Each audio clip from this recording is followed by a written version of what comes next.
Bro అలా 5 minutes com గానే ఉండండి.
లోగో ఉంది అక్కడ.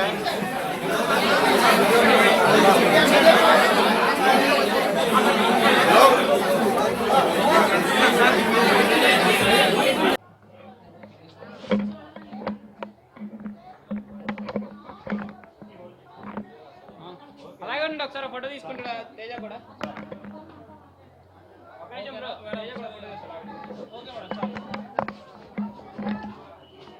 న్యాయం కోలుకోవాలని చెప్పి అమ్మాయిని దర్శనం జరిగింది. సో అందరికీ బాగుండాలి, అందరికీ ఏ రకంగా సహాయపడగలను. నమస్కారం అండి, నా పేరు నాగేంద్ర, మా అమ్మగారు అన్నపూర్ణ. మేము ఈ అమ్మప్రేమ ఆదరణ సేవా సంస్థ ఫౌండర్ అయిన కేవీ నారాయణ గారి వైఫ్, నేను కుమారుణ్ణి. అయితే గత 3 ఏళ్ల క్రితం మనకు కరోనా టైంలో బిల్డింగ్ కన్స్ట్రక్షన్ ఉన్న టైంలో మేము సాయిధరం తేజ్ గారికి ట్విట్టర్లో రిక్వెస్ట్ పెట్టిన కారణంగా మాకు అప్పుడు బిల్డింగ్ ఫండ్ ఇచ్చారు. అయితే గత కొన్ని రోజులుగా విజయవాడలో ఏదైతే వరద ఏదైతే ఉందో దాంట్లో బారిన పడిన వాళ్ళు మన ఆశ్రమం కూడా ఉందండి. అయితే ఆ వీడియో నేను ఇక్కడ ఎంత తీవ్రంగా ఉందో నేను వీడియో తీసి నేను ఫార్వర్డ్ చేయడంతో వెంటనే మళ్ళీ సాయిధరం తేజ్ గారు స్పందించి మళ్ళీ కూడా నేను ఈ వరదకు కూడా నేను మళ్ళీ తన ముందుంటాను, సహాయం చేస్తానని చెప్పి ఇవాళ ఆశ్రమంకి తనే డైరెక్ట్గా వచ్చి 2 లక్షల చెక్ అయితే ఇవ్వడం జరిగింది. ఎంతగా ఆయనకి ప్రత్యక్షంగా 2 లక్షలు ఇస్తే పరోక్షంగా ఆయన ఎప్పుడో కట్టించిన బిల్డింగ్ వల్ల మేము వరదల నుంచి సేఫ్గా ప్రతి ఒక్క ఆశ్రమంలో ఉన్న ప్రతి ఒక్క వృద్ధురాలను కూడా మేము ఫస్ట్ ఫ్లోర్లో ఉంచి సేఫ్గా ఉంచగలిగాం. ఆయనకి ఎప్పుడు కూడా మేము కృతజ్ఞతలై ఉంటామండి. Thank you so much sir. అయితే ఇంతకుముందు ఒక 3 years బ్యాక్ కన్స్ట్రక్షన్ ఉన్న టైంలో మేము రిక్వెస్ట్ పెట్టగా ఫ్యాన్స్ అండ్ సాయిధరం తేజ్ గారు మొత్తం కూడా మాకు 6 లక్షలు ఫండ్ ఇవ్వడం జరిగింది కన్స్ట్రక్షన్ కోసం. అది మొత్తం బిల్డింగ్ ఏదైతే ఉందో G+2 కట్టడం జరిగింది. అయితే మొన్న దానివల్ల అది కట్టడం ఎప్పుడైతే కంప్లీట్ అయ్యిందో ఇప్పుడు వరదలు మొదటి ఫ్లోర్ అందరికీ తెలిసిందే, ఫస్ట్ ఫ్లోర్ అంతా మొత్తం నీళ్ళలో ఉంది. అయితే ఆయన కట్టించిన బిల్డింగ్ వల్ల మేము అందరం కూడా ఈ ముసలి వాళ్ళందరినీ కూడా చాలా జాగ్రత్తగా సేఫ్గా ఫస్ట్ ఫ్లోర్లో ఉంచడం జరిగింది. ఎలాంటి ఇబ్బంది గవర్నమెంట్ సహకారంతో ఎలాంటి ఇబ్బంది లేకుండా ఆహారం అంతా కూడా ఇవ్వడం జరిగిందండి. ఆయన సహాయం ఎప్పుడు కూడా మేము రుణపడి ఉంటాం.